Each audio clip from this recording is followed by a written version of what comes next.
Hi everybody, welcome back to Rust, and I just wanted to do a really quick video about the map for beginners.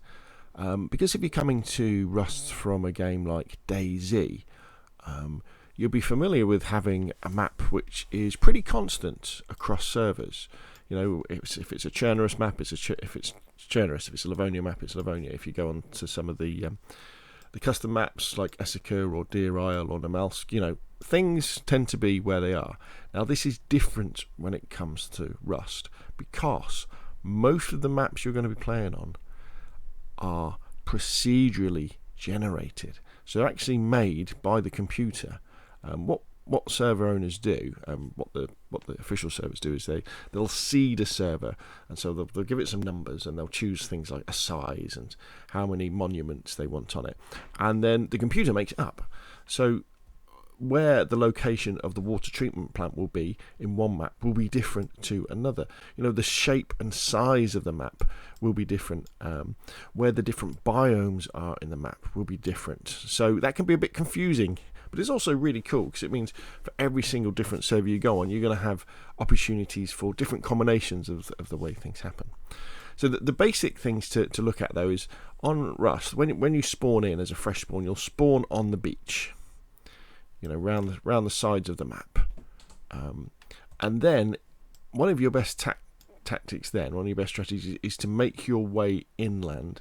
And so you want to kind of have a quick look at the map, and remember, when you're looking at the map, people can come up and bash you on the head with a rock. So you want to make your way inland, but you want to kind of avoid what we call the monuments. So you can see there's the water treatment plant, there's the satellite dish, there's the power plant. There's the scientist outpost, because they tend to be hotspots of activity. So you kind of want to make your way inland and plonk yourself down. I think sometimes, depending on the map you're on, sometimes, you know, backing onto somewhere like the cold areas, the Arctic biomes, because people aren't particularly fond of going there, and that's where maybe you can think about doing your base. Or if there's lots of cliffs along the edge of the map, you can do like a big loop. A big kind of farming loop where you get your stones, you get your rocks, then make a nice little starter base down here.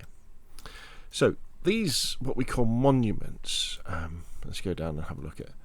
This is the dome. Now this will look a little bit different on console because this is PC and they've had a graphical update.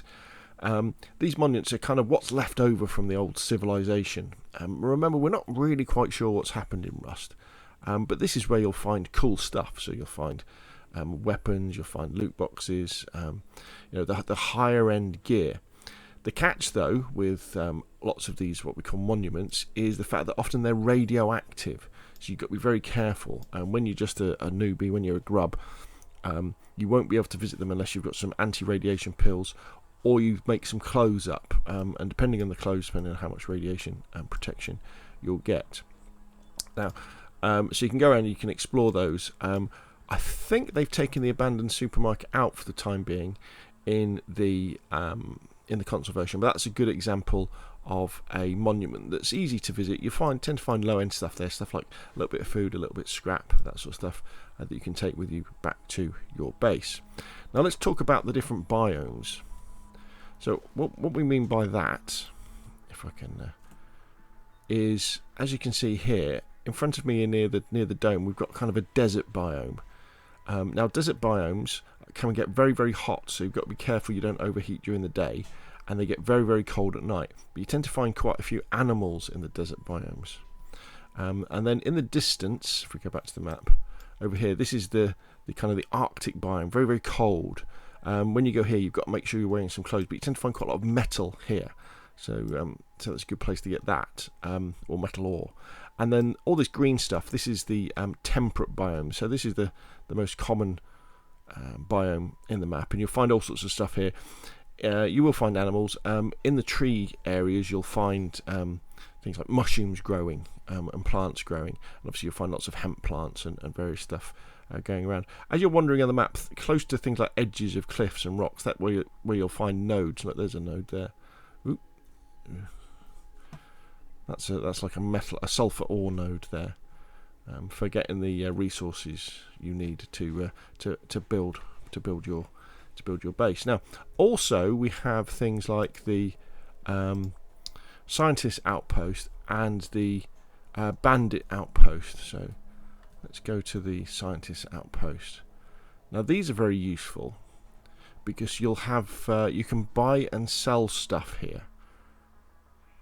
Look at this. Now just make sure that when you come here you're not carrying a weapon, because the scientists will start to shoot you. But you can see, if I scroll down here, we can have a look at the prices for different things.